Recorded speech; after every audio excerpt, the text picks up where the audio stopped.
What I thought would be interesting to do was, now that we are kind of affixed in six railroads in the US and Canada and Mexico. First one alphabetically is the Burlington Northern Santa Fe. So we're going to look at that. And we're going to look at a little bit more detail at the components that were there in 1950. The Chicago Burlington and Quincy. All right, why 1950 for the Burlington? Well, Burlington, like most of the railroads, it was the mid-century. It was the peak of steam and diesel transition. About half the railroad had half their power was steam, half was diesel. It was also the peak of the route miles, because after 1950 they started abandoning branch lines, and so most of the railroads peaked about 1950. It was the first regular year after World War II, because although the government didn't do as much control as they did in World War I, it was kind of the first things that they weren't building material for the war. Korea hadn't started, so it was kind of a normal year. And it was before the mergers started in the 50s. And the mergers continued from the 50s until now. And now we think we probably had the last one for a long time. And 2020 is now, or actually 2022, but 2020 data is available, BLE, right? There we go. A little correction. And it's after the final round of mergers, 2022, with the Canadian Pacific purchasing the Kansas City Southern. That's pretty much it. We're going to have 6 railroads from now on. The Burlington, in its maximum, was from Chicago up to Minneapolis, Chicago across to Omaha, and then up to Billings, and then Chicago to Kansas City. And then they had a bunch of lines in southern Kansas and to Denver, and then Chicago down to St. Louis, and then Chicago down to Paducah, Kentucky, because they had a whole bunch of coal mines and where they got their bituminous coal in southern Illinois. And that was very important when they had steam locomotives, but later it was for a long time it was important. And I think they still do haul some coal out of southern Illinois for utilities and for steel mills. And then the Colorado and Southern basically ran from Billings to Denver, down to Texas, all the way to Galveston. So that's the way the Burlington looked at its maximum. So we will look at statistics, which will include route miles, operating revenue, which gives us an idea of the size of the operation, revenue ton miles, how many ton miles it hauls, and ton miles, again, if you haul 1 ton 1 mile, that's a ton mile. Or if you haul a 100-ton car 1 mile, that's 100 ton miles. And we'll look at the rolling stock, steam locomotives, diesels, the total, freight cars, passenger cars. So in 1950, the Burlington had 8,800 route miles. They all say 11,000 miles in 14 states, but it was the 11,000 miles includes the Colorado and Southern, which they did purchase. It was a subsidiary until the Burlington Northern merger. But that's still about 11,000 miles. And the Santa Fe was a little bigger, 13,000 miles. And the Great Northern and NP were around 8,000. And then the Frisco about half that big. So in terms of 1950, millions of dollars of operating revenue, the Burlington had 245 million.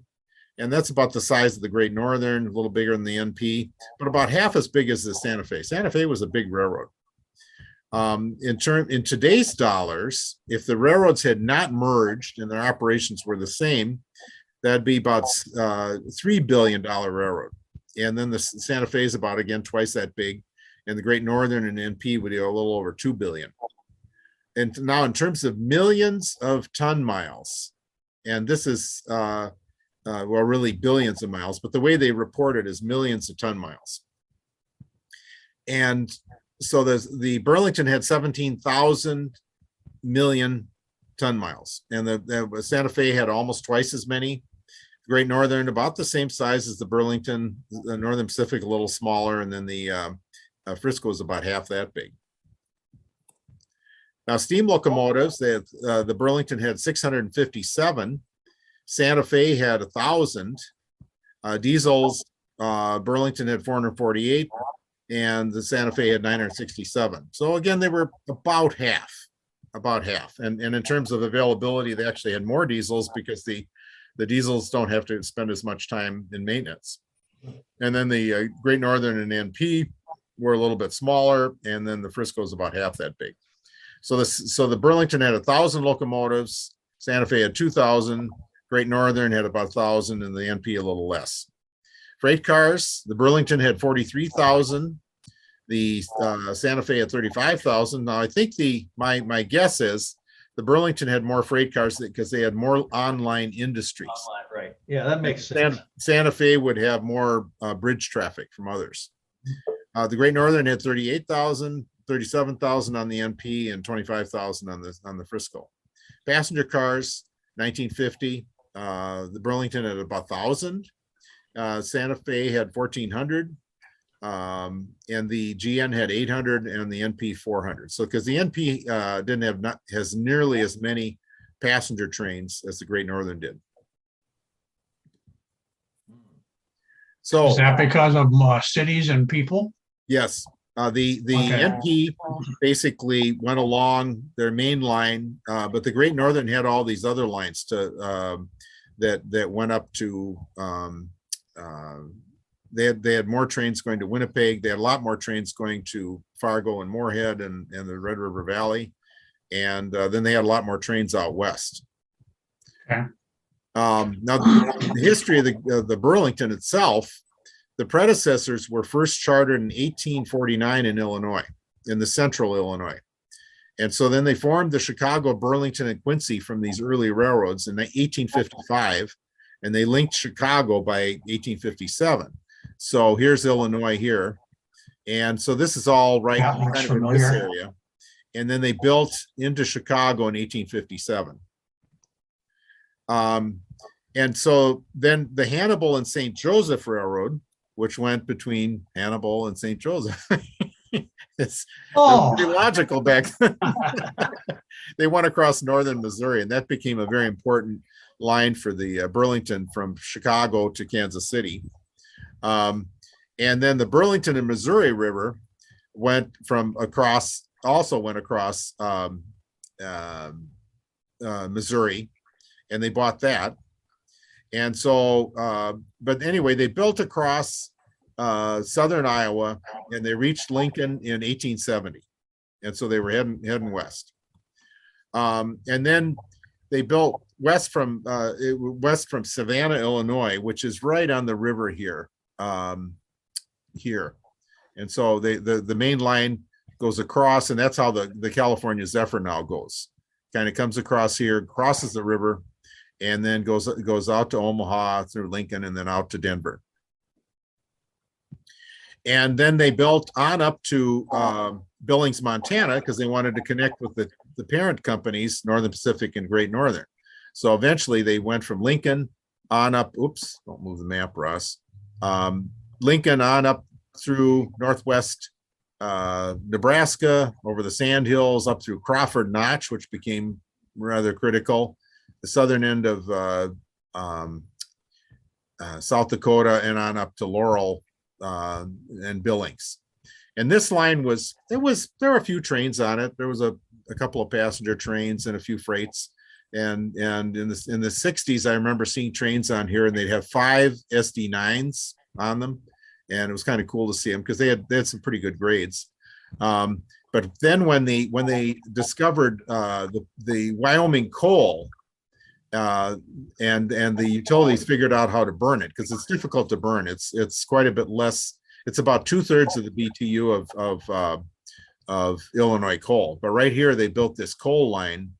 And I remember I was out visiting one of the mines, and one of these guys said he had worked in Pennsylvania. And he said, the problem in Pennsylvania is you go down 80 feet, to get 3 feet of coal. And he said, in Wyoming, we go down 3 feet and get 80 feet of coal. I mean, it was amazing. They would just scrape back a little bit of some places that, it was 20 feet, but a little bit of overburden. And then there were these 2 30, 35 foot seams of coal. And there was about an inch of ash in between that must have happened when the coal was laid down. But anyway, it's the big plus to it. Obviously, was very cheap to mine, and it's so cheap that you can mine it and send it all the way to Florida. It was low in sulfur, and low in sulfur also means it was low in mercury, because mercury always comes as mercury sulfate. So it was a quarter of the sulfur and less than a quarter of the mercury. So the utilities said, "Oh, hey, this is good stuff," and it's difficult to burn, but it was low cost, and they could haul it long distance. So it was great for the railroads. But unfortunately, it has carbon, and that's a problem with global warming. So anyway, that's the line to Billings. And then they said, well, we need to get a line up the east side of the river, the Mississippi River. The Milwaukee had built early on the west side from La Crosse to St. Paul.